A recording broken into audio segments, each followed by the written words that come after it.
اور میں یہاں آپ کے سامنے ایک بات رکھنا چاہتا ہوں، شاید آپ چونکیں بھی پریشان بھی ہو جائیں، لیکن انشاءاللہ وہ پریشانی جلدی رفع بھی ہو جائے گی۔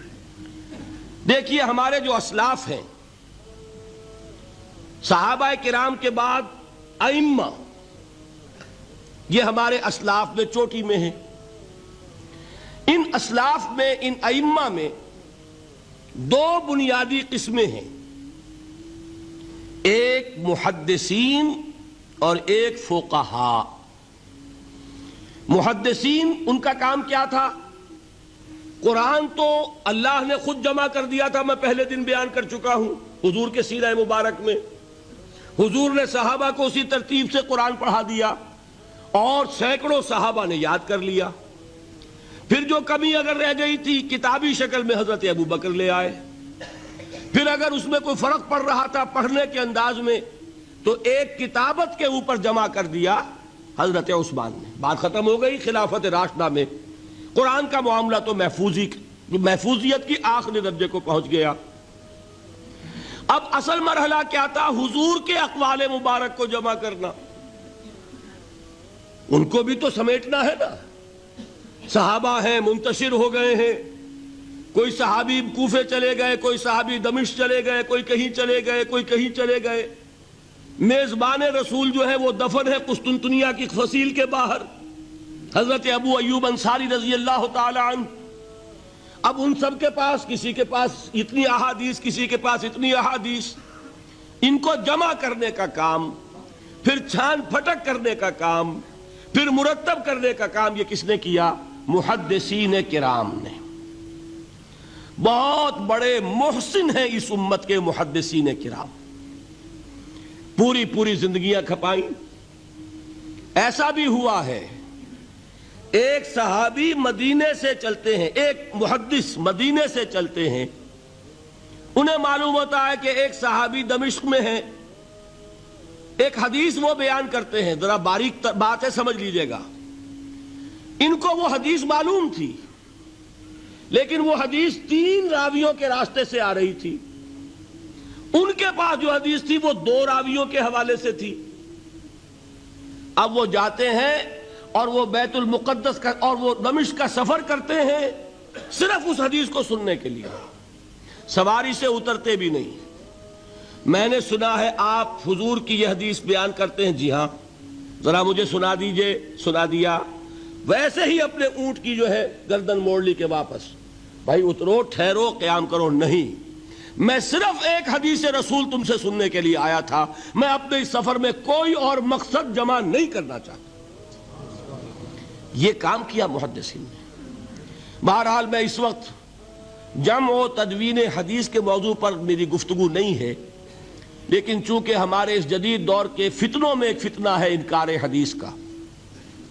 لوگ سمجھتے ہیں جیسے کہ ڈرائنگ رومز میں بیٹھے ہوئے آرام سے کتابیں پڑھتے ہیں، شاید ایسے ہی محدثین کا کام تھا۔ انہوں نے جس طرح زندگیاں لگائی ہیں اور جس طریقے سے حدیث کو جمع کرنے کے لیے مشقتیں جھیلی ہیں، اس کا آج ہم تصور نہیں کر سکتے۔ اچھا، وہ تو محدثین کرام ہیں، ان میں بھی اب ایک کا نام نوٹ کر لیجئے، چوٹی پہ کون ہے؟ امام بخاری، امام مسلم، امام ترمذی، امام احمد ابن حنبل، امام ابن ماجہ، امام ابو داؤد، سب ہیں، لیکن چوٹی پر رئیس المحدثین کون ہے؟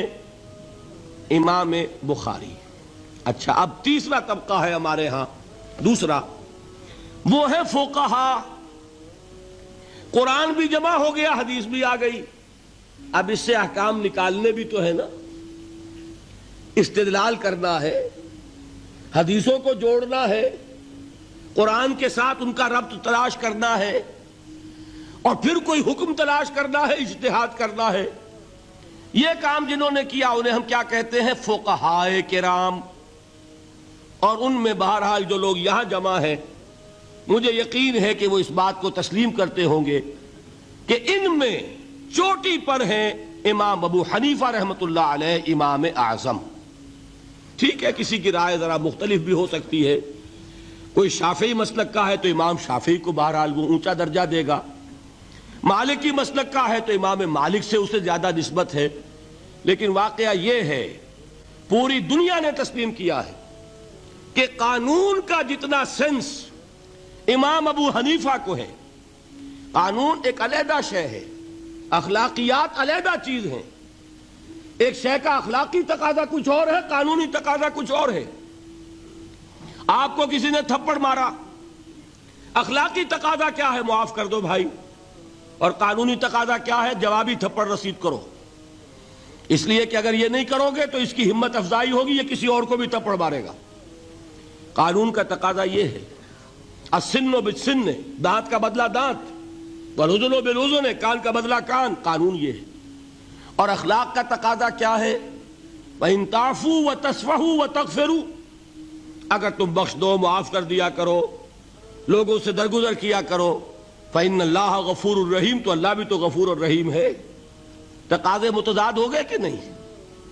کسی معاملے کے اخلاقی پہلو پر نظر رکھنا یہ اور مزاج ہوگا، اور کسی معاملے کے قانونی پہلو کی گہرائی میں اترنا یہ اور مزاج ہے۔ میں اپنا احساس عرض کر رہا ہوں، اور دنیا میں جو بات مانی گئی ہے کہ جس کا نام لیگل سینس ہے، قانون کا ایک فہم، اس میں دنیا کا کوئی شخص مقابلہ نہیں کر سکتا امام ابو حنیفہ کا۔ آپ صحابہ کو ان سے مستثنیٰ کر دیجئے، ظاہر بات ہے انبیاء اور رسولوں کا معاملہ نہیں ہے، تو باقی انسانی نوع انسانی کے اندر امام ابو حنیفہ کا پلے کا کوئی شخص، ان کے برابر کا کوئی شخص قانون کا فہم رکھنے والا آج تک پیدا نہیں۔ تو سید الفقہاء کون ہوئے؟ امام ابو حنیفہ۔ اور رئیس المحدثین کون ہے؟ امام بخاری۔ یہ ساری جو میں نے اس وقت آپ کو تمہید بیان کی، وہ اس مسئلے کے لیے پریشان کن مسئلہ یہ ہے کہ امام ابو حنیفہ کی طرف یہ بات منسوب ہے کہ وہ یہ فرماتے ہیں الایمان قول، ایمان نام ہے صرف قول کا، عمل اس میں زیر بحث نہیں آتا۔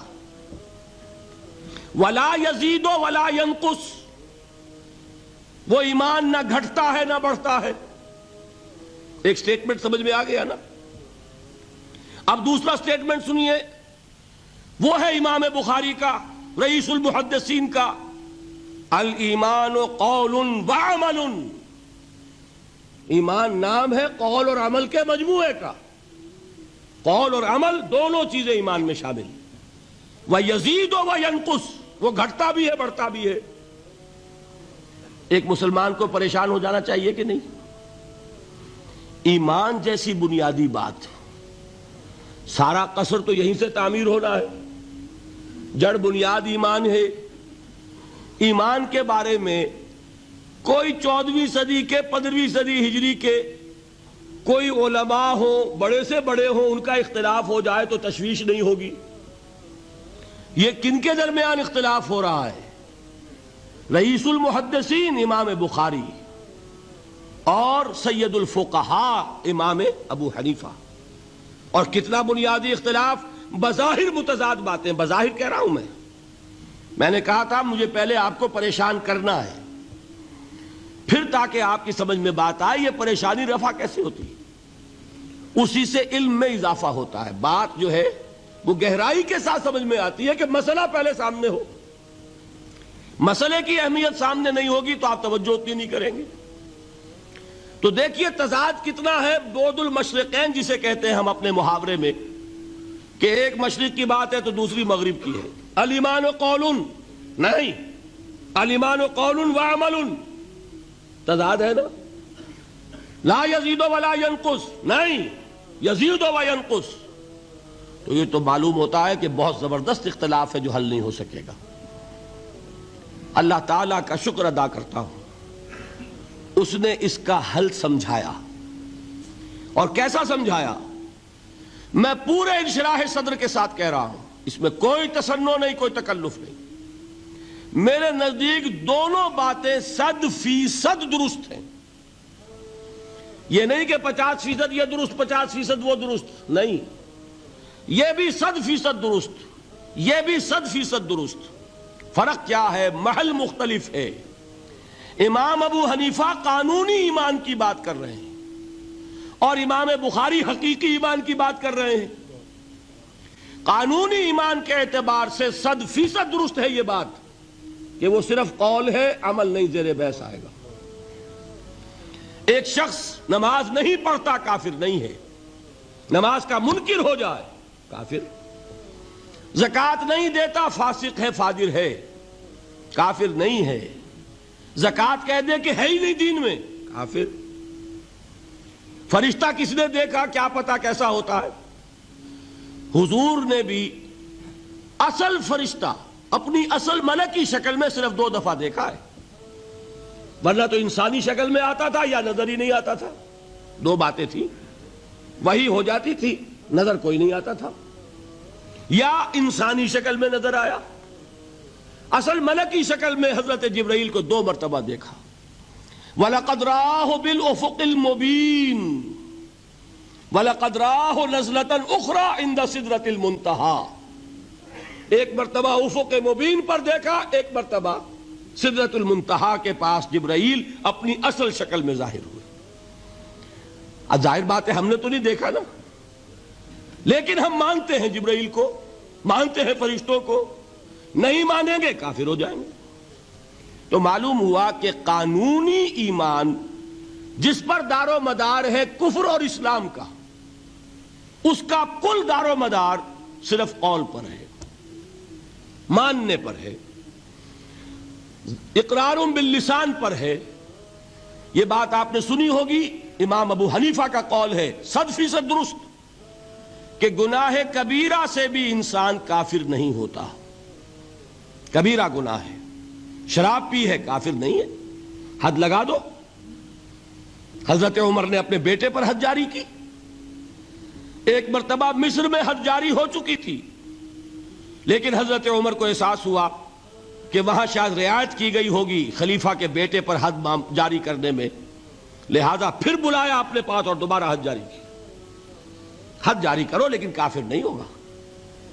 اگر کسی سے زنا ہو گیا ہے، میں آپ کو واقعہ سنا چکا، غامدی خاتون، حد جاری ہو جائے گی، لیکن یہ کہ اس کو کافر نہیں کہہ سکتے۔ کافر کیا کہیں گے؟ میں تو سنا چکا آپ کو کہ ذرا کسی نے کہہ دیا بے حیا عورت تھی تو حضور نے کیسی ڈانٹ پلائی ہے، کتنا اس کا رتبہ بیان کیا ہے۔ اس نے تو وہ توبہ کی ہے کہ مگر مدینے کی پوری آبادی پر اس کو تقسیم کر دیا جائے تو سب کی نجات کے لیے کافی ہو جائے۔ معلوم ہوا تکفیر اور ہے اور کسی کا فاسق و فاجر ہونا اور ہے، اس میں حد فاصل انسان کا اقرار ہے۔